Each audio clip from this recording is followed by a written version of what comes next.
आप देख रहे हैं आगे लाइव और मैं हूं इस समय आपके साथ दारा सिंह आर्य। आगर जिले के इस समय मथुराखड़ी गांव में हम हैं।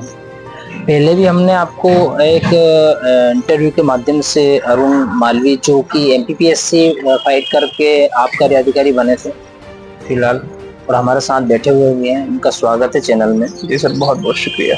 तो हम बात करेंगे कि एमपीपीएससी की फाइट करने के बाद इन्होंने यूपीएससी की फाइट भी की है और उसमें कहीं ना कहीं इन्होंने एक अच्छा मुकाम पाया हुआ है। हम उन्हीं से सारी जानकारी लेंगे कि यूपीएससी जो आपने क्लियर की है और माता पिता का नाम रोशन किया है, घर परिवार का नाम रोशन किया, गांव का नाम रोशन किया है। आगे आप क्या चाहते हैं, कौन सा आपको रैंक मिली है इसमें? और यूपीएससी आपका आपके मन में कब से था कि मैं यूपीएससी क्लियर करके आगे कुछ आईएएस और आईपीएस बनूं? हाँ, मतलब मैंने जब 12th किया था उसके बाद से मैंने सिविल सर्विस का सोचा था और सिविल सर्विस की तैयारी के दौरान मैंने यूपीएससी को ध्यान में रखा। यूपीएससी में पहले अटेम्प्ट में मेरा प्रीलिम्स क्लियर नहीं हुआ था, जिसके कारण मैंने एमपीपीएससी की ओर अपना ध्यान दिया और एमपीपीएससी 2022 में मुझे पहले ही अटेम्प्ट में जिला आबकारी अधिकारी का पद मिला। अब इसके साथ ही साथ मैंने यूपीएससी 2024 का भी अटेम्प्ट दिया था। साथ ही साथ में यूपीएससी का प्री मेंस भी चल रहा था और उसी समय जब हम पिछली बार इंटरव्यू किए थे उस समय मैंने इंटरव्यू दे के मैं घर पे आया था।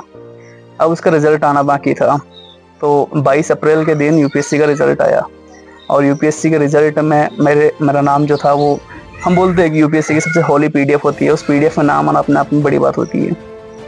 तो मैंने अपना नाम सर्च किया और उस पीडीएफ में मेरा नाम था, अरुण मालवी लिखा था और मुझे उस पीडीएफ में 893 मेरी रैंक मिली है। तो इस हिसाब से यूपीएससी में मेरा दूसरे अटेम्प्ट में सिलेक्शन हो गया और अभी मुझे उसमें सर्विस जो अलोकेशन होने वाली है, हालांकि उसकी लिस्ट अभी आई नहीं है, बट उसमें मुझे आईपीएस या आईआरएस इन दोनों में से कोई एक सर्विस अलॉट होने वाली है। क्या करेंगे? जैसे आईपीएस आप कह रहे हैं, आईपीएस की जो एग्ज़ाम आपको मतलब आप जो बनने वाले हैं और आप सोच रहे हैं कि मैं आईपीएस मतलब कि जो कलेक्टर की रेंज रहती है उस पर आप जाना चाहते हैं कि यार मैं तो कलेक्टर बनूं, आईपीएस के एग्ज़ाम के फाइट फिर से आप एग्ज़ाम के लिए सोच रहे हैं कि मैं फिर से एग्ज़ाम? हाँ, दरअसल ये होता है कि अब एक पूरा जो स्लॉट है वो कंप्लीट हो चुका है, तो अब मुझे सर्विस मिल चुकी है यूपीएससी में। बट अब मेरी इच्छा है कि अब मैंने ध्यान में रखा था कि यूपीएससी मुझे क्यों करना है, तो उसका पर्पस था कि आईएएस मुझे मिल जाए। तो मैं एक कोशिश और करूंगा, यूपीएससी में एक अटेम्प्ट और दूंगा और इस बार कोशिश करूंगा कि मैं प्रॉपर आईएएस बन जाऊं। अच्छा, ये सब बन जाए, ये प्रॉपर आप करेंगे, एग्ज़ाम देने की तैयारी आपकी फिर से रहेगी? हाँ जी। लेकिन आप कह रहे हैं कि 893 कुछ आपकी रैंक मिली है ना, और आप ये जो इतनी अच्छे मुकाम पर पहुंचे हैं, इसका श्रेय किसको देना चाहेंगे? निश्चित रूप से, मतलब मैं तो अभी 24 ईयर का हूँ, तो बहुत सारी चीज़ें तो मेरी खुद की नहीं है, मतलब मैंने सीखा ही है लोगों से कि इतनी कम उम्र में जो इतनी सफलता हासिल कर ली है। तो इसमें मेरे पेरेंट्स जो है उनका सपोर्ट जो हमेशा से रहा। मेरे जो गुरुकुल के टीचर है उनका नाम मैं लेना चाहूँगा, जगदीश जी आर्य, उन्होंने हमेशा सपोर्ट किया। इसके साथ साथ फिर मेरे कॉलेज में और कोचिंग के अच्छे दोस्त थे, उन दोस्तों का जो पेयर ग्रुप था, उसी की बदौलत है कि बहुत आसानी से चीज़ें मुझे समझ में आने लगी और पहले ही और दूसरे प्रयास में मुझे यूपीएससी और एमपीपीएससी जैसी इंडिया और मध्य प्रदेश की सबसे टफ एग्जाम में मुझे सफलता हासिल मिली। अच्छा, आपने प्रारंभिक शिक्षा? हाँ, मैंने 10th तक गुरुकुल में किया है। अपना जो प्राइमरी एजुकेशन है वो गुरुकुल से की है और मेरे घर के पास में ही था, सबसे पास में था, इसलिए मैं वहाँ पे गया भी। और गुरुकुल का रोल विशेष रूप से मेरी पढ़ाई में रहा और साथ साथ जीवन में रहा। जीवन में इस तरीके से, क्योंकि डिसिप्लिन वाली जो बातें हैं या फिर आपके अंदर जो इंटेग्रिटी या सत्यनिष्ठा है, प्रकृति के प्रति आपका जो प्यार है, वो सारी चीज़ें जो मैंने गुरुकुल से ही सीखी है। तो गुरुकुल ने कहीं ना कहीं पढ़ाई लिखाई में, तो जैसे मैं गुरुकुल में 10th में था तो उस समय मैं मध्य प्रदेश में प्रावीण्य सूची में मेरा नाम आया था, तो पढ़ाई लिखाई में तो उन्होंने साथ दिया ही दिया है। साथ ही जो जीवन जीने के लिए जो स्किल होती है उनमें भी उनकी महत्वपूर्ण भूमिका है।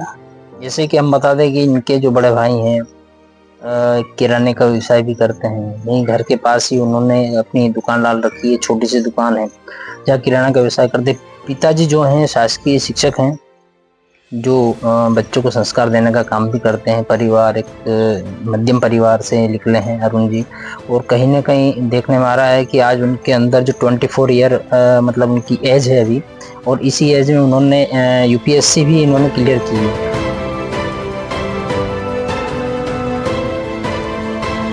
यूपीएससी में आगर जिले से 2 बच्चों का चयन हुआ था, उसमें एक अरुण मालवी जो हैं और एक आगर के हमारे जो आयुष जैन हैं, उनका सिलेक्शन हुआ था। बड़ी गौरव की बात है कि आगर जिले से यूपीएससी में इस बार 2 बच्चों का चयन हुआ है आगर जिले से।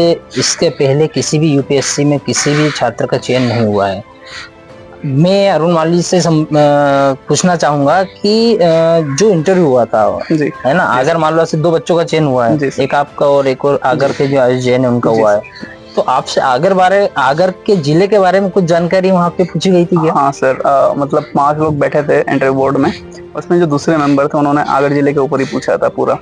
तो जैसे हमारे आगर जिले में भी जो विंड एनर्जी के लिए जो पवन चक्कियाँ लग रही है और सोलर के लिए जो सोलर प्लेट्स लग रही है, तो पूछे थे इतना क्यों ज़्यादा लगाया जा रहा है वहाँ पे, क्या पॉसिबिलिटीज है, क्या पोटेंशियल है वहाँ का। इसके साथ साथ उन्होंने एक क्वेश्चन और अच्छा पूछा था मंदिर के बारे में। उन्होंने बोला कि आपके यहाँ पे एक फेमस मंदिर है जिसके बारे में आपको जानकारी है क्या। मैंने उनको बताया था कि हाँ सर, हमारे यहाँ पे बाबा बैजनाथ का एक मंदिर है। और फिर उन्होंने ये पूछा कि ये मंदिर तो है ही है, पर इसके साथ एक और मंदिर बहुत फेमस है, तो वो माँ पीताम्बरा जो बगलाओं की माता जी है उनके बारे में जानना चाह रहे थे। मैंने उनको बताया कि जी सर, बगलाओं की माता का मंदिर है। तो उन्होंने बोला कि हाँ, मैं भी वहाँ पे दर्शन करके आया हूँ। जी सर। और इसके अलावा क्या जानकारी उन्होंने आगर के लिए, आगर जिले के बारे में, जैसे आप सौर प्लांट की आप बात कर रहे थे कि इतनी तादाद में लगा रहे हैं, क्या कारण, तो आपने इसमें क्या बोला? मैंने उसका जवाब ये दिया था कि हमारा जो आगर जिला है वो ट्रॉपिक ऑफ कैंसर के ऊपर है, मतलब कर्क रेखा के ऊपर स्थित है। और कर्क रेखा के ऊपर स्थित है, इसका कारण, इसका मतलब ये है कि जो सूर्य की जो किरणें हैं वो सीधा हमारे जिले के ऊपर आती हैं, तो इससे सोलर एनर्जी अच्छी बढ़ेगी।